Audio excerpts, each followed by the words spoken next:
Bismillahirrahmanirrahim. Assalamualaikum warahmatullahi wabarakatuh. Perkenalkan, saya Adi Gunawan dari Sekolah Tinggi Ilmu Tarbiyah Syekh Hamzah Pansuri, Kota Subulu Salam, jurusan Pendidikan Agama Islam. Di sini di kesempatan kali ini kita akan menjelaskan sedikit tentang jenis-jenis larangan menikah dalam Islam. Pernikahan dalam Islam merupakan bagian dari penyempurnaan ibadah yang sifatnya suci dan mulia. Untuk itu, Islam banyak mengatur perihal apa-apa saja yang boleh dan tidak boleh dalam sebuah pernikahan. Meskipun pernikahan adalah hal yang baik, ternyata ada juga beberapa pernikahan yang tidak boleh dalam Islam. Pernikahan-pernikahan ini biasanya dianggap lebih banyak mendatangkan mudarat-mudarat atau bahaya-bahaya daripada mendatangkan manfaat-manfaatnya.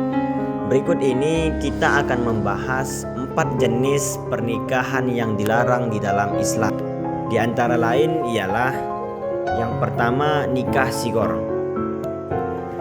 Nikah shighar adalah pernikahan yang dilakukan tanpa adanya sebuah mahar. Jika seorang lelaki menyerahkan anak atau saudara perempuannya untuk dinikahi oleh lelaki lain, dengan syarat lelaki itu juga harus menyerahkan anak atau saudara perempuannya yang ia miliki untuk dia nikahkan, dan keduanya dilakukan tanpa mahar, maka praktek pernikahan itu disebut nikah shighar. Nikah shighar hukumnya ialah haram. Adapun syarat pertukaran membuat pernikahan itu menjadi batal. Nikah tersebut menimbulkan bahaya besar karena pihak perempuan biasanya cenderung dipaksa untuk menikah dengan lelaki yang tidak dicintainya demi kepentingan walinya, bahkan terkadang mendapatkan mahar yang tidak layak. Abu Hurairah meriwayatkan bahwa Rasulullah SAW melarang nikah shighar.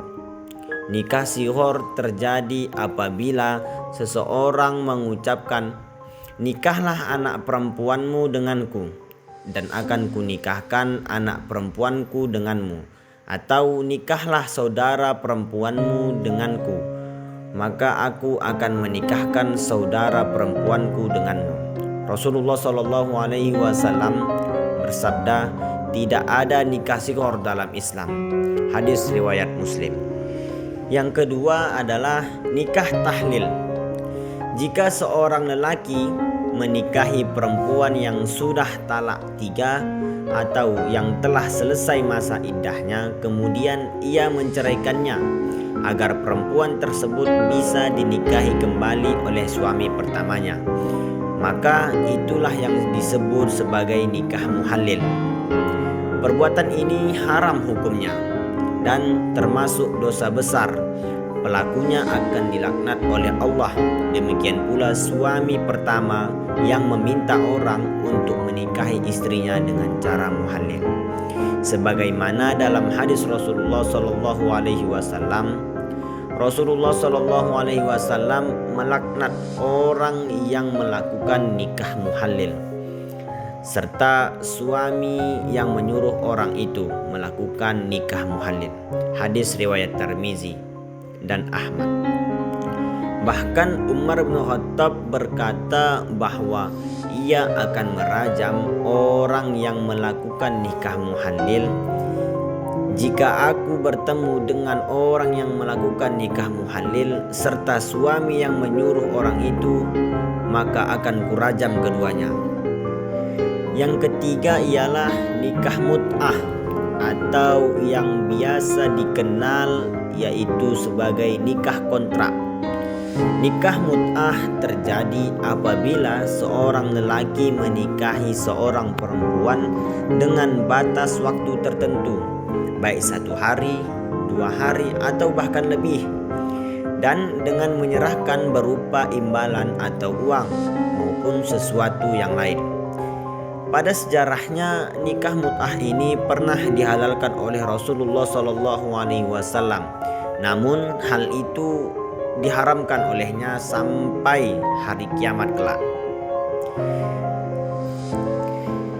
Nikah ini atau nikah mut'ah ini dilarang karena dinilai lebih banyak merugikan pihak perempuan, karena harus berpindah-pindah kehidupan dari satu pernikahan ke pernikahan lainnya.